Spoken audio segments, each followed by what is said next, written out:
the outside looking at your life, you were developing the skill of happiness. You were training at happiness for many years before Ali died. Therefore, it appears to me that because of the realizations you had already had and the learnings you had already had, you managed to deal with that situation in a particular way. In many ways, you could say that you chose happiness in potentially one of the most harrowing experiences it's possible to have. Now, I don't want to put words in your mouth. Perhaps you could explain to us, when did you first start realizing what happiness was, practicing the skill of happiness?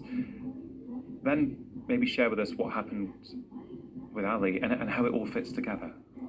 Yeah, I'm grateful that you asked the second part of it before we go back to the story of Ali, because some people may think that Ali left our world and then I jumped and said, hey, let's celebrate, we're very happy. No, that's not the definition of happy, right?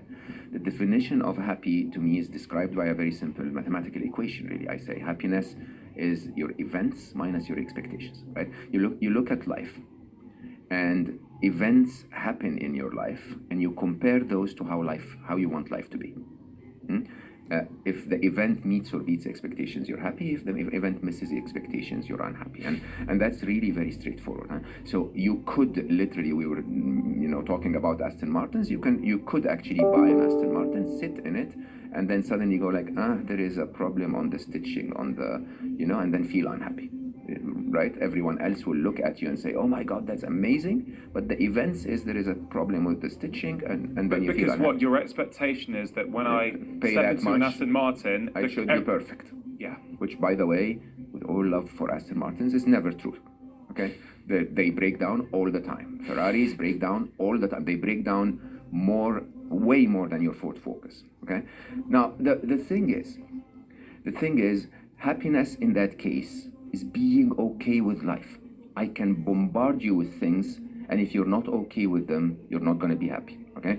I speak to lots. I have a very large number of friends. I speak to lots of them that will have a wonderful human being in their life, right? And that human being will be kind and loving, and so many upsides. But because of the world we live in, there may be a little shorter than what the dreams of that person are, or people will go and say, but I want this and I don't want that. And as long as that's your way of looking at life, you're never going to be happy.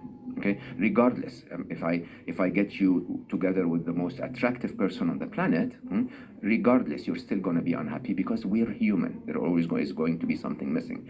Now, if the expectation is the person I'm going to be with is going to be human, okay, he's going to be kind, he's going to be this, he's going to be that, but he's going to be human, which means you finally find happiness. It's that calm and peaceful contentment of saying, my partner is not perfect, but I love them as they are. This is why love is a question of acceptance. Now, take that and apply it to everything, including the loss of a child. And I think that's where people really get shocked. So as I said, you lose a child, it's the most difficult. I swear to you, I wouldn't wish it on my enemies. It is so painful. Even now, as I remember, I swear, Rangan, I have a pain right here. It is physical. I feel that a part of my heart is missing. Okay? And it just surfaces every time I think about it.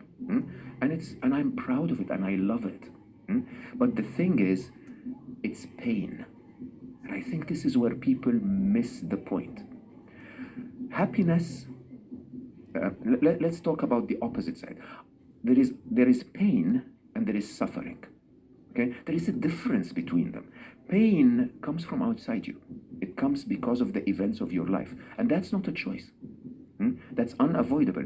The design of the video game of life is that it will have challenges. It will have harshness. These are the moments, like my son used to teach me, these are the moments where you become a better gamer. Okay? These are the moments when you actually strive and learn and stretch yourself and become better. And these are the moments that most often you look back at and you say, oh my God, look at how far I've come.